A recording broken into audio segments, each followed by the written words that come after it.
முடிச்சிட்டோம்.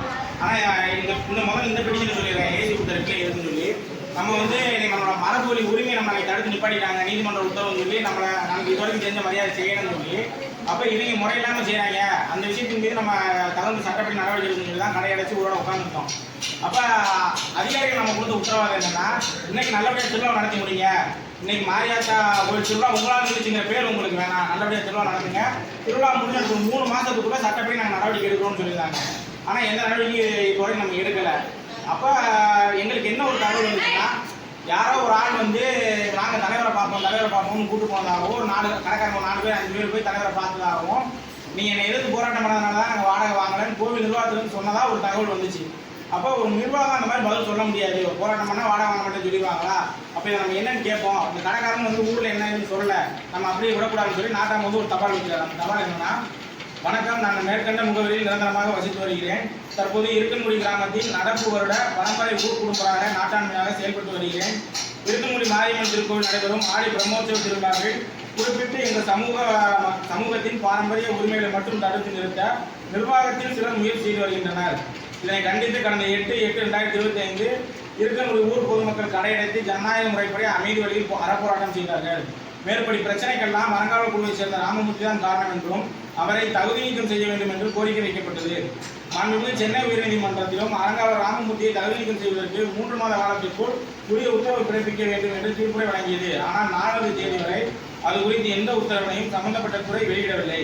இந்நிலையில் அன்றைய தேதியில் அறங்காவலர் ராமமூர்த்தியை கண்டித்து கடையடைத்து போராட்டம் செய்ததால் அன்றைய நாளிலிருந்து இருக்கன்குடி மக்கள் மாரியம்மன் திருக்கோவில் கடை வைத்து வணிகம் செய்து வரும் வியாபாரிகளிடம் திருக்கோவில் நிர்வாகம் வாடகை பெறவில்லை என்ற தகவல் கிடைத்தது. இது குறித்து நிர்வாகத்திடம் வியாபாரிகள் கேட்டபோது அறங்காவலர் ராமமூர்த்தியை கண்டித்து போராட்டம் செய்ததால் வாடகை வாங்கவில்லை என்று தெரிவித்துள்ளனர். இது அருள்மிகு மாரியம்மன் திருக்கோவிலா அல்லது ராமமூர்த்தியின் திருக்கோவிலா என்பது தெரியவில்லை. இந்த அருள்மிகு மாரியம்மன் திருக்கோவில் நிர்வாகம் மக்களின் நலனுக்காகவும் பக்தர்கள் நலனுக்காக செயல்படுகிறதா அல்லது ராமமூர்த்தி நலனுக்காக செயல்படுகிறதா என்ற கேள்விக்கு மதிப்பிற்குரிய உதவி ஆணையர் ஐயா அவர்கள் தான் விளக்கம் அளிக்க வேண்டும். மேலும் அறநிலைய சட்ட விதிகளின்படி வியாபாரிகளிடம் உரிய வாடகை தொகையினை திருக்கோவில் நிர்வாகம் பெற்றுக்கொள்ள வேண்டும் என்று பணியுடன் கேட்டுக்கொள்கிறேன். தொடர்ந்து ராமமூர்த்திக்கு ஆதரவாக திருக்கோவில் நிர்வாகம் செயல்படும் பட்சத்தில் வருகின்ற 8/12/2025 அன்று கோவில் நிர்வாக அலுவலகத்தில் அமைதியான முறையில் ஊர் பொதுமக்கள் அமர்ந்து இதுவரை நாங்கள் கொடுத்த மனுக்களின் விபரத்தினையும் அதன் மீது அறநிலைத்துறை எடுத்த நடவடிக்கையின் முழு விபரத்தையும் அமைதி வழி போராட்டத்தின்படி அனைத்து மக்களின் கவனத்திற்கும் கொண்டு செல்வோம் என்று தெரியப்பட்டிருக்கிறோம். இது நம்ம கொடுத்த கோவில் நிர்வாகத்துக்கு. அதுக்கு ஏசி என்ன பதில் கொடுக்குறாருன்னா, விருதுநகர் மாவட்டம் சாத்தூர் வட்டம் இருக்கன்குடி அருள்மிகு மாரியம்மன் திருக்கோவில் இந்து சமய அறநிலைத்துறை ஆளுகைக்கு உட்பட்ட முதுநிலை திருக்கோவில் ஆகும். இத்திருக்கோவிலின் கேட்பு வசூல் நிலுவை பதிவேற்றின்படி 127 கடைகள் திருக்கோவில் நிர்வாகத்தால் வாடகைக்கு விடுவிக்கப்படுகிறது. பார்வை 1இல் கண்ட நீதிமன்ற உத்தரவு பற்றி 26(1) the authorized of HRMC department and the temple are directed to list out the requisite number of shops by action to building a tradesman marketing. It clear that no unauthorized vendor would be allowed to have shops thereafter and ensure that the shops so allotted have sufficient increase the facilities for the devotees to their purpose. This has to be done after demolishing all unauthorized and temporary shutters erected by the individuals, so also the temple so as to prove the legally allotted shopkeepers to have a good and genuine trade with the devotee customers with proper increase and increased facilities. அதாவது இந்த order என்ன சொல்லியிருக்காங்கன்னா, கோவில் நிர்வாகத்தில் அனுமதி இல்லாமல் ஆக்கிரமிப்பு கடை எல்லாத்தையும் அகற்றிட்டு முறையான வாடகைதாரர்கள் அங்கே கடைக்காரனை நியமிக்கணும். பக்தர் வந்து எளிதாக வந்து பொருளை வாங்கிட்டு பத்திரமா திரும்பி போகிற அளவில் அந்த கோவிலோட வளர்ச்சியை மேம்படுத்துங்கன்னு ஒரு உத்தரவு சொல்கிறாங்க. அந்த உத்தரவிடப்பட்டது. மேற்படி உத்தரவின்படி திருக்கோவில் வளாகத்தில் இருந்த 127 கடைகளின் வாடகை குத்தகை உரிமம் முடிவுக்கு கொண்டு வரப்பெற்று மேற்கண்ட நீதிமன்ற உத்தரவின்படியும் இத்துறையின் செயற்பொறியாளரது அறிக்கையின்படியும் பழுதடைந்துள்ள கடைகள் இடித்து அப்புறப்படுத்தப்பட்டு 330 கடை கட்டும் பணி நடந்து வருகிறது. எனினும் தங்களது வாழ்வாதாரம் கருதி தற்காலிக இடம் வழங்க மாண்புமிகு சென்னை உயர்நீதிமன்றம் ரிட் பெட்டிஷன் மேண்டமஸ் நம்பர் 1734/2017 உத்தரவிட்டுள்ளது. அதன் அடிப்படையில் திருக்கோவில் நிர்வாகத்தால் தற்காலிக இடமும் அனுமதிக்கப்பட்டது. இந்நிலையில் பார்வை 3 மூலம் தாக்கல் செய்யப்பட்ட பொதுநல வழக்கில் இப்போ ரீசெண்டாக ஆக்கிரமிப்பு பார்க்க சொல்லி போட்ட உத்தரவு சொல்லிட்டு, எனவே மேற்கண்ட நீதிமன்ற உத்தரவுகளின்படி திருக்கோவில் வளாகத்தில் உள்ள அனைத்து கடைகளையும் அப்புறப்படுத்தி திருக்கோவில் நிர்வாகத்தால் கட்டப்பட்டு வரும் கடைகளை பொது இடத்தில் விட நடவடிக்கை மேற்கொள்ளப்பட்டு வரும் நேர்வில் திருக்கோவில் நிர்வாகத்தால் ஒதுக்கீடு செய்யப்பட்ட தற்காலிக இடத்தையும் காலி செய்ய வேண்டியது அவசியமாவதால் தற்காலிக இடத்தில் உள்ளவர்களிடம் வாடகை வசூல் செய்யப்படவில்லை என்ற விவரம் இதன் மூலம் தெரிவித்துக் கொள்ளப்படுகிறது. மேலும் திருக்கோவிலின் தற்போதைய பரம்பரை அறங்காவல் குழு தலைவர் மீது நிலுவையில் உள்ள குற்றச்சாட்டுகள் குறித்து இறுதி முடிவெடுக்க மாண்புமிகு சென்னை உயர்நீதிமன்ற மதுரை கிளை இத்துறை கூடுதல் அரசு செயலாளருக்கு உத்தரவிட்டுள்ளது. மேற்படி நடவடிக்கை நிலுவையில் உள்ளது. அவ்வாறு இருக்கையில் திருக்கோவில் நிர்வாகம் தற்போதைய பரம்பரை அறங்காவல் குழு தலைவருக்கு சாதகமாக செயல்படுவதாக தாங்கள் குறிப்பிட்டுள்ளது உண்மைக்கு புறம்பானது மட்டுமில்லாமல் ஏற்புடையதாகவும் இல்லை. மேற்கூறிய நீதிமன்ற உத்தரவுகளை பின்பற்ற வேண்டியது திருக்கோவில் நிர்வாகத்தின் தலையாய கடமையாகும். மேற்கண்ட நீதிமன்ற உத்தரவுகளின்படியே திருக்கோவில் நிர்வாகம் சட்ட முறையிலான நடவடிக்கைகளை எடுத்துக்கொண்டு வருகிறது என்ற விவரம் மனுதாரருக்கு தெரிவிக்கப்பட்டு மனுதானது தள்ளுபடி செய்யப்படுகிறது. நம்ம கொடுத்த பெட்டிஷனுக்கு ஏசி உத்தரவில்லை. இப்போ எல்லாரும் சொல்றாங்க அந்த தீர்மானம் 350 கடைக்கு எழுதி வாங்கினாங்கன்னு. இது வந்து பரம்பரை அறங்காவலர் குழுல 10 அறங்காவலர் சேர்ந்து கையெழுத்து போட்ட தீர்மானம். என்ன சொல்றாங்கன்னா, இங்கே 330 ஆக்கிரமிப்பு இருக்கு. இது போல வந்து கோர்ட் ஆர்டர் பிரகாரம் வந்து உங்களுக்கு வாழ்வாதாரத்தின் அடிப்படையில் கடை ஒதுக்கி தர சொல்லியிருக்காங்க. அதனால நாங்கள் 330 கடை கட்டி இந்த மக்களுக்கே கொடுப்போம், இவங்களை வாழ்வாதாரத்தை கருத்தில் கொண்டு இவங்களுக்கு தான் கொடுப்போம்னு சொல்லி 10 அறங்காவலர் சேர்ந்து ஒரு தீர்மானம் போடுறாங்க. தகர செடி மாதிரி போட்டு நம்ம கொடுத்துருவோம்னு சொல்லி. இதுக்கு அடுத்து நடந்தது தான் இந்த அப்பீல் வழக்கு, மேண்டமஸ் பெட்டிஷன் ரிட் அப்பீல். அதில் கோவில் நிர்வாகம் என்ன சொல்லுதுன்னா, இதில் நாங்கள் வந்து எல்லா பூஜாரியும் நமக்கு எதிராக இருக்காங்கன்னு சொல்லலை, மொத்த கோயிலுமா நம்ம எதிராக இருக்காங்க. இதில் எதிராக இருக்கிறது யாருங்க தான் நாங்கள் வெளியில் கொண்டு வந்துருக்கோம் திரும்ப. அப்போ இதை அப்பீலில் மேலே போகும்போது என்ன சொல்கிறாங்கன்னா, கோவில் நிர்வாகம் இந்த மாதிரி கடை கட்டி இவங்களுக்குள்ள விட்டோம்னா இங்கே 120 கடைக்காரங்க இருக்காங்க, திரும்ப இவங்க இருக்காங்க, எனக்கு கடை உனக்கு கடை பிரச்சனை வரும், அதனால் கடையை வேணால் டெண்டருக்கு விடலாம் அப்படின்னு சொல்லி கோவில் நிர்வாகம் சொல்லுது. அப்போ கோர்ட் ஆர்டர் அதான் சொல்லியிருக்கேன். என்ன சொல்லியிருக்காங்கன்னா, கோவில் நிர்வாகம் இந்த மாதிரி சொல்லியிருக்குன்னு தான் சொல்லியிருக்காங்க, தவிர நீ கடை கட்டி கண்டிப்பாக டெண்டர் விடலாம்னு சொல்லலை. ஆனால் இவங்க அதை என்ன அடுத்து தீர்மானம் போடும்போது என்ன பண்ணிட்டாங்கன்னா, கடை கட்டி டெண்டர் விடுவோம்னு தீர்மானம் போட்டு இந்த வேலை நடக்குது. இது தெரிஞ்சதுக்கு அப்புறம் தான் நம்ம ஒவ்வொரு விஷயத்தையும் நிர்வாகத்தை நம்ம கேள்வி கேட்க ஆரம்பிக்கிறோம். கேள்வி கேட்ட உடனே அப்போ நாங்கள் எதன் அடிப்படையில் நம்ம உள்ள ஒன்று பஞ்சாயத்து தலைவருக்கு இந்த கோவில் அதிகாரத்தில் பங்கு இருக்கணும். அதாவது இந்த கோவில் ஏன் பஞ்சாயத்தில் இருக்குன்னா பஞ்சாயத்து தலைவர் அந்த உரிமையாக பேசலாம். இப்போ நம்ம ஊர் நாட்டாமைக்கு அந்த கோவிலில் ஒரு ரெஸ்பெக்ட் இருக்குது, மரியாதை இருக்குன்னா நம்ம அந்த இடத்துல போய் பேசலாம். தேர்ட் பர்சன் ஒரு நிர்வாகத்துக்கு தலைவர் பேச முடியாது. அப்போ முதல்ல நம்ம அதுக்கு அடுத்து எங்கே கை வைக்கிறாங்கன்னா, ஊரில் பாரம்பரியமாக நாட்டாமைக்கு செஞ்சுட்டு வந்த அந்த மரியாதை கை வைக்கிறாங்க. ஏன் அப்படின்னா, இவங்க இந்த கோவிலில் ஆரம்பத்துலேருந்து எங்களுக்கு முதல் மரியாதை கொடுத்துட்டு வராங்க. இந்த கோவிலில் எங்களுக்கு பங்கு இருக்குது, உங்களோட செயல்பாடுகளை எங்களை கருத்து கேட்கணும், நம்ம போய் முன்னே நின்றக்கூடாதுங்கிறதுக்காக இந்த கோவிலில் யாருக்கு எந்த உரிமையும் கிடையாது. இது அரசாங்கத்தால் நிர்வாகக்கூடிய கோவில், இந்த அரங்காவலர்களால் நிர்வாகம் செய்யக்கூடிய கோவில் நாங்கள் தான் முடிவெடுப்போம், யாரோட கருத்தையும் கேட்க வேண்டிய அவசியம் இல்லை அப்படிங்கிறதுனால தான் நம்ம உரிமை மறுக்கப்படுச்சே தவிர மற்றபடி தனிப்பட்ட நபரோட காழ்ப்புணர்ச்சினால இல்லை. இப்போ இவ்வளோ விஷயம் நடந்திருக்கு.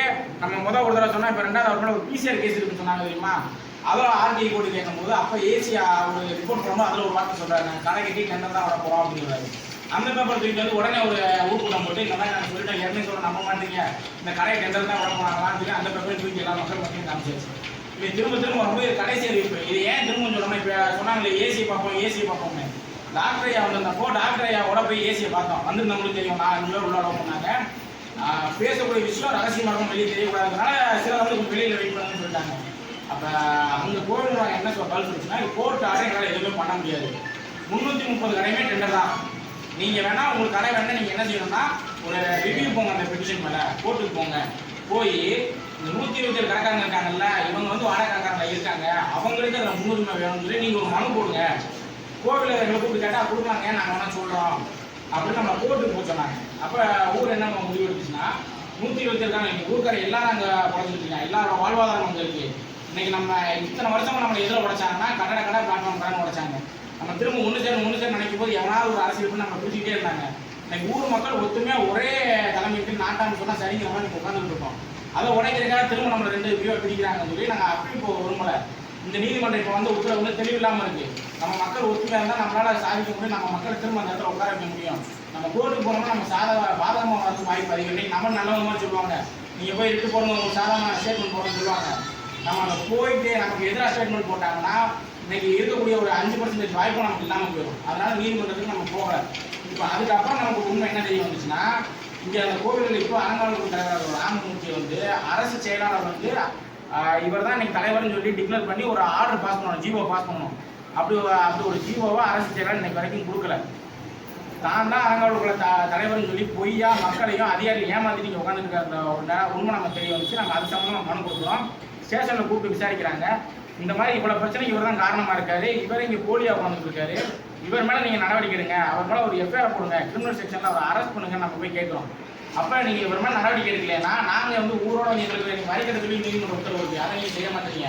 எங்களுக்கு பரிவட்டம் கட்டத்துக்கு ஆர்டர் வந்ததா இவர் தான் தூண்டி விட்டு எங்களுக்கு எவ்வளவு செஞ்சு கொடுத்தாரு. அதையும் உங்க முன்னாடி நாங்கள் சொன்னோம். அவங்க அப்படி போகும்போது நாங்கள் சொன்ன இந்த மாதிரி பிரச்சனை வரதா இதெல்லாம் செய்யலாம்னு சொல்லி அதையும் நீங்கள் அலோவ் பண்ணிட்டீங்க. இன்னைக்கு எங்களுக்கு எதிராக இருக்கக்கூடிய ஆர்டர் மட்டும் அன்னைக்கு நமக்கு எல்லாருக்கும் தெரியும். ஆர்டர் வந்த அடுத்த 10 நிமிஷத்துல டிபார்ட்மெண்ட் எவ்வளோ சுறுசுறுப்பாக செயல்பட்டாங்க.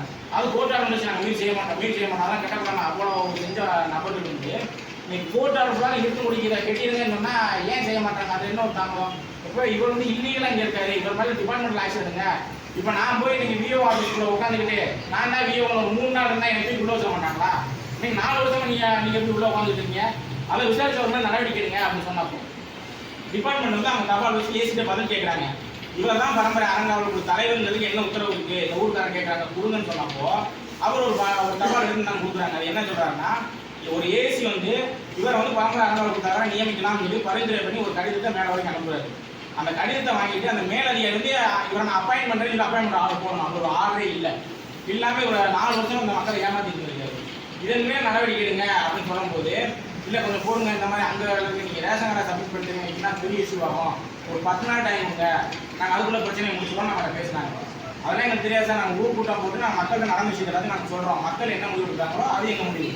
நாங்கள் 4 பேர் வந்து வழி நடத்தி எல்லாத்தையும் கொடுப்போம். நாங்கள் யாரும் தூண்டலை. நடந்த எல்லா விஷயத்தையும் மக்கள் முன்னாடி சொல்லிடுறோம். இன்னைக்கு இதே வந்து பிரச்சனைக்கும் பேசக்கூடியவங்க எங்களுக்கு வந்து தகவலை நான் மக்கள் மத்தியில் சொல்லிடலாம். அது மாதிரி நீங்கள் என்ன முடிவு எடுப்போங்க. ஒரு குறிப்பிட்ட நபர் வந்து இந்த ஊரில் வந்து எல்லாருமே தலைவர் முன்னாடி தான் இருக்காங்க.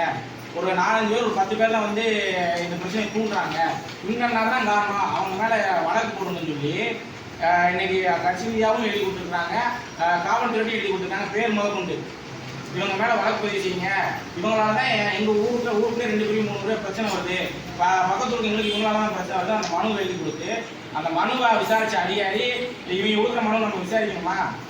என்ன உண்மை நம்ம தெரியும். இவன் கொடுத்த முதல் யோக்கியமான ஆளாக சொல்லி அந்த பேப்பர் எழுதி போட்டாங்க.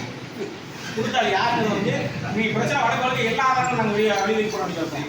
2வது இந்த தீர்மான விஷயம் எல்லாமே சொல்லியாச்சு. இந்த பஞ்சாயத்து மேட்டர் வந்து எதுக்கு வரி கட்டின்னு ஒருத்த காலில் நிற்கிறோம்னா, இப்போ அண்ணன் சொன்னார் இன்னைக்கு பிரசிடென்ட் இல்லை அதனால வந்து வரி கட்ட மாட்டாங்க, பிரசிடென்ட் வந்தால் தான். அதெல்லாம் கிடையாது. 1994 கோவிலோட தனி அலுவலர் அன்னைக்கு கூட நம்ம கம்யூனிட்டிக்காரர் பிரசிடென்டாக இல்லை.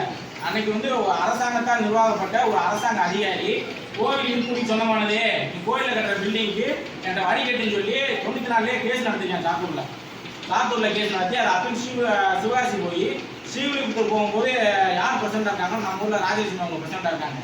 அப்போ ஒரு ஆர்டர் என்ன ஆகுதுன்னா, நீங்கள் வந்து கோவில் நிர்வாகம் இருக்குமுடி பஞ்சாயத்துக்கு வரி கட்டி தான் ஆகணும்னு ஒரு ஆர்டர் போடுது. அதை அவங்க தான் ஆர்டர் வாங்கிட்டு வராங்க. நம்ம செஞ்ச ஒரே ஒரு தப்பு இன்னைக்கு சொல்கிறாங்கல்ல, இந்த வரி சீட்டை விடுங்கப்பா என்னைக்கெல்லாம் நம்ம தான் அவங்க விடுங்க. அதே மாதிரி அவங்க அன்னைக்கு ஒரு அஜாக்கிரதையா ஆர்டர் வாங்கிட்டு வந்துட்டாங்க. கோவில் நிர்வாகத்தில் நல்லா இருந்தால் ஒரு 1500 இருக்கும் அந்த வரி. அந்த சபாவில் வச்ச கோவில் அன்னைக்கு இருமுடி வரி கட்டிருந்துச்சுன்னா இன்னைக்கு கோவில் வந்து இருமுடி தான் நமக்கு இருந்திருக்கும். ஒரு மனைவியில் அவங்க விட்டுட்டாங்க. என்ன ஆர்டர் நம்ம இருக்குல்லன்னு அவங்க விட்டுட்டாங்க. அவங்க பணம் கட்டாமல் விட்டுட்டாங்க கோயிலேருந்து. அதுதான் இன்னைக்கு வரைக்கும் 2 ஊருக்கு பெரிய பிரச்சனை ஒரு ஜாதி கொண்டு வந்துருக்கு. இன்னைக்கு இவ்வளவு தூரத்துக்கு கொண்டு வந்த காரணம் அந்த ஒரு சுமார் 1500 ரூபாய் மதிப்புள்ள அந்த ஒரு ரூபாய் மட்டும்தான். இன்னைக்கு என்ன சொல்றாங்க, நீங்க 2 ஊரை நீங்க அளக்குது என்ன வேணா அளந்து போங்க, அப்பீல் பெண்டிங்ல இருக்கு எல்லாம் இங்க என்ன வேணா காரணம் போங்க. கோர்ட் ஆர்டர் தெளிவா இப்ப கட்டக்கூடிய அந்த வணிக வளாகங்களுக்கும் இப்ப கட்டக்கூடிய அந்த பாத்ரூமு அந்த ஆட்சி எல்லாத்துக்குமே அனுமதி இருக்குமுடி பஞ்சாயத்துல வாங்குதுன்னு சொல்லிடுச்சு. நீங்க வாங்குறதுல உங்களுக்கு என்ன பிரச்சனை? இதையே வந்து ஒரு அரசியல் தலையீட்டில் வந்து இப்போ அரசியல் கட்சிக்காரங்க நம்ம குறைச்ச வேண்டிய அவசியம் இல்லை. இவர் போய் அங்கே போய் அதை சொல்றாரு, இவங்கள்ட்ட நம்ம வரி கட்ட மாட்டோம் இதுக்கு முடிச்சு கொடுங்கன்னு சொல்றாங்க. அவருக்கு ஃபேவரையே நீங்கள் செய்றீங்கிறத எனக்கு கேள்வி. தனிப்பட்டு இந்த அரசியல் கட்சிக்காரங்க மேலே எனக்கு கோவம் கிடையாது. இவருக்கு சாதமாக நீங்கள் இன்னைக்கு வந்து இருக்கமுடிக்காரங்க எப்படி இருந்தாங்க, யார் பின்னாடி நின்னாங்கிறது எல்லாருக்குமே தெரியும். இன்னைக்கு அதை நீங்கள் தான் மாற்றிக்கிட்டு இருக்கீங்க. இதுக்கு மேலே வந்து இன்னைக்கு இத்தனை கூட்டம் போட்டு ஒவ்வொரு கூட்டமும் எல்லாத்தையும் கூப்பிட்டு இப்போ நடந்த எல்லா விஷயத்தையும் சொல்லிகிட்டே தான் இருக்கும். எல்லாமே தீர்மானத்தில் வரவசரம் எல்லாமே தீர்மானத்தில் இருக்கு. நடந்து முடிஞ்சோடனே அதை ஊர் கூட்டம் போட்டு வாசிச்சிருக்கோம், வரவசரம் ஒப்படைச்சிருக்கோம். எந்த கூட்டத்துக்கும் சரியாக வராமல் இருந்துச்சு. இன்னைக்கு வந்து மக்கள் வந்து ஒரு தன்னடிச்ச ஒரு பெரிய போராட்டத்தை கொண்டு போய் ஒரு நிர்வாகம் சந்திக்கக்கூடிய அளவில் வந்து நாங்கள் ஒப்படைக்கணும் கொண்டு போகும்போது அது திரும்ப முதல் எல்லாத்தையும் அழிச்சிட்டு முதல் விளாடுவோம், திரும்ப ஏசிட்டு போவோம்னா என்ன போவோம். இப்போ ஏசிட்டு போவோம், அதுக்கு முன்னாடி ஏசிட்ட போய் திரும்ப இல்லப்பா நீங்கள் ஓட்டு தான் போகணும்னு சொல்லிட்டாங்கன்னா திரும்ப நம்ம என்ன செய்யலாம் அது எல்லாத்தையும் நீங்கள் முடிவு பண்ணிக்கணும். இன்னைக்கு நான் நடந்த எல்லா விஷயத்தையும் உங்கள்கிட்ட சொல்லிட்டேன். எதற்கு பின்னாடி போய் இப்போ அதிகாரிகள் நம்மளை தேடி வரணுமா நம்ம அதிகாரி தேடி போகணுமாங்கிறது மக்கள் நீங்கள் முடிவு பண்ணிக்கணும். அதிகாரிகள் நம்ம போகக்கூடாது, அவர் தேடி வர நீ எதுக்கு அதிகாரிகள் போல எதுக்கு இதை வாங்குறீங்க, இது எதுக்கு வாங்குறீங்க, அவன் நம்மளை தேடி வரணுமா? வேலைக்கு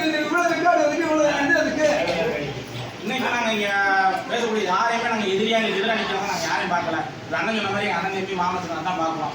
எங்க மேல என்ன கோவம் இருக்கும், எங்களை திட்டம்லாம் திட்டுங்க, தனியாக திட்டிட்டு போங்க. இந்த கேள்வி கேட்கணும்னா அமைதியான மொழியில் என்ன கேள்வி கேட்டாலும் ஆவணத்தோட எடுத்து உங்களோட பதில் சொல்றதுக்கு நாங்கள் தயாரா இருக்கோம். தயவு செஞ்சு எல்லாரும் ஒத்துமையா ஒரே குரலா நாட்டாம ஒத்துமையா நின்று இன்னைக்கு இருக்க முடிக்காத நிற்போம் நாங்கள் நினைக்கிறோம். நீங்க என்ன முடிவு எடுக்கிறீங்களோ நாங்கள் ஏற்றுக்கிறோம்.